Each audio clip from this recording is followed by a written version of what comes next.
Welcome back. Remember the rage that you felt when you first heard about the Minnesota Somali scam and all the billions of dollars that these people that we welcomed here, that we saved from their country, have been stealing from us? Let's return to that for a moment. Governor Tim Walz of the state, the Attorney General Keith Ellison on Capitol Hill today grilled over this scandal that, of course, they knew about. There's no way they couldn't have known about it.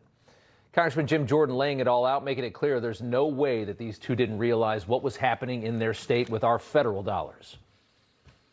The behavioral intervention program went from $3 million to $400 million in 5 years. The housing stabilization went from $2.6 million to $104 million. The integrated community supports went from $4.6 million to $170 million in 3 years. And this is unbelievable what's happening, and you're trying to hide behind some pretend court orders.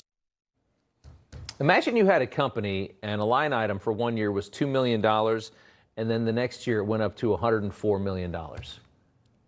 And you're going to say, I didn't know. I didn't see it.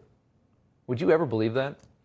The committee also releasing an explosive report revealing the fraud had been covered up for years by these key state leaders, titled The Cost of Doing Nothing, included transcribed interviews with 9 current and former Minnesota state employees and documents showing how Walz and Ellison were aware of the widespread fraud in federally funded social services programs through their state. So it's our federal dollars moving through Minnesota and being stolen by their voters. Deliberately misled the American people about their knowledge of the fraud, possessed clear authority to safeguard taxpayer dollars, and repeatedly failed to take any meaningful action. These men belong in jail. Congressman Byron Donalds was in the hearing today, and he joins us tonight. My assessment of that, I mean, what do you think? I mean, is there any possible way that these two did not watch as all of our money was stolen and say, I don't want to say anything? They absolutely knew what was going on. They watched it happen. Tim Walz and Keith Ellison came into committee not prepared to answer questions about what they knew, when they were notified, and what the corrective measures were.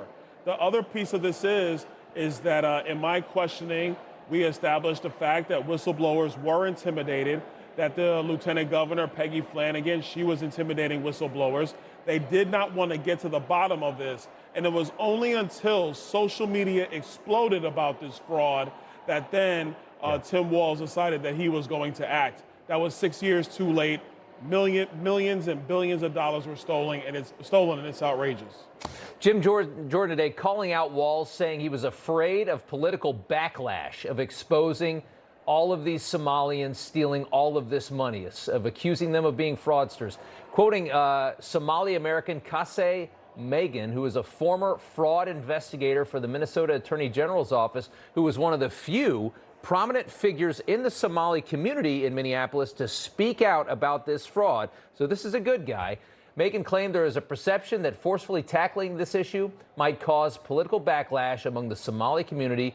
For Democrats, that is a core voting bloc. Take a listen to this. 98 people have been indicted. You happen to know how many are Somali American?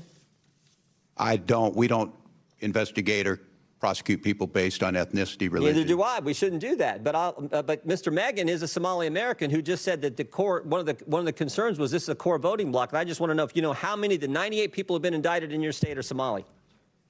I don't. Their ethnicity is not my concern. 85% of the people indicted were Somali American. That to me feels like the story. You're watching as billions of dollars are being stolen from the federal government, but you care so little about federal money and our tax dollars that you'd rather just not say anything because it might be a minor political inconvenience to you, so you'll let billions of dollars be stolen. What do you think? Yeah, that's exactly right. It's pretty clear from all the testimony we received from officials in the state of Minnesota before today's hearing that Tim Walz fully knew what was going on. He was briefed on what was going on. His former chief of staff was fully briefed on it, and they dithered and did nothing. And the only logical conclusion is that they were colluding to make sure that the fraud continued so they would have assured voting base in the state of Minnesota. The question now is where we go from here. I know Tim Walz said today that he welcomes eligibility and audit checks in these programs, but here's the truth. Senate Democrats and House Democrats always block Republicans when they want to put more teeth into these programs to ensure that the dollars are being spent effectively.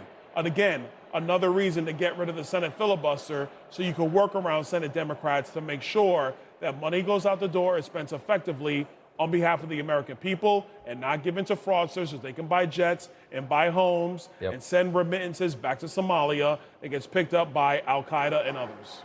I'd say Tim Walz, Keith Ellison owe the country about $20 billion or so. I don't know how much they got in their bank accounts. Something else. Congressman, thanks so much. We appreciate it. Good to see you. Trust me, they ain't got. No, not even close. You know, everybody's reporting the same stories, the same spin. You turn the channel, it's always the same. But not us. We're different. We report the real news. No spin, just the facts. Turn to us, and you won't turn back. Tune in to Rob Schmitt tonight on Newsmax.